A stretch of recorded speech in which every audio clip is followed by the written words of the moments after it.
დერბი გაქვს ტკბილო კახეთო 13 სექტემბერს ხვალაო თელავს გარეჯი ესტუმრა ფანებიც ჩაიყვანაო ცივ გომბორიდან ცხრილის ჩანს გუნდები სადღაც ქვემოთ თელავი მეცხრეზე არის გარეჯი ერთით ზემოთ გარეჯი გასვლას თამაშობს თავს ზემოთ ვნახოთ ძალაო თელავს ერთხელ ვერ მოუგო თუნც ორჯერ მიეძალაო ორივეს მოგება უნდა თამაშს ველოდოთ დაძაბულს იმედი მაქვს რომ საჯები არც მწვაც დაწვავთ და არც შაფუს ღვინო სუფრა და სიმღერა ნაღდი კახური შოუა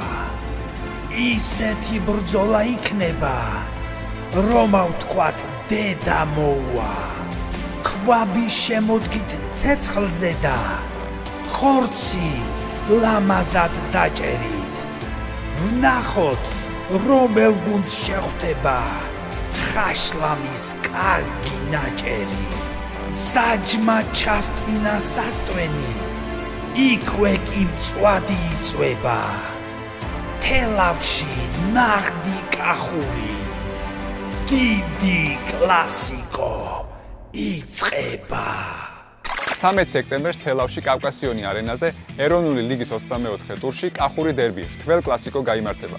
ერთმანეთს თელავი და გარეჯი დაუპირისპირდება. გუნდები ეროვნულ ლიგაში მერვე და მესხი ადგილზე არიან, ამიტომ სანამ ყურძნის დაწურვას დაიწყებენ, მანამდე ქულები აქვს გასაწური.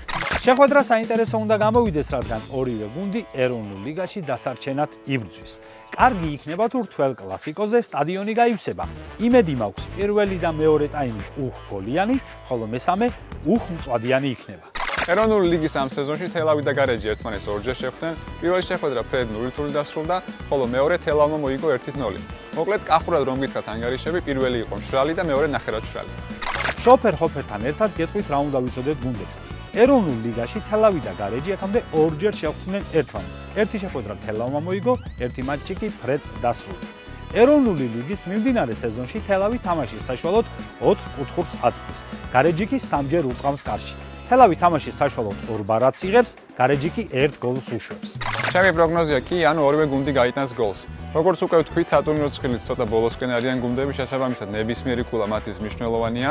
გონია რომ ორივე გუნდი მოსაგებად გამოვა და ვფიქრობ რომ მინიმუმ 20 გოლს ორივე გუნდი გაიტანს. ჩემი პროგნოზია მატჩის საბოლოო ანგარიში იქნება 0-1. თელავი და გარეჯი ეროვნულ ლიგაში აქამდე ორჯერ შეხვდნენ ერთმანეთს. ერთი თამაში თელავმა 1-0 მოიგო, მეორე ფრედ 0-0 დასრულდა. ასევე იყო თასის თამაში, რომელიც თელავმა 1-0 მოიგო და ვფიქრობ ამ შეხვედრაშიც რომელიმე გუნდის მხარეს იქნება 0-1.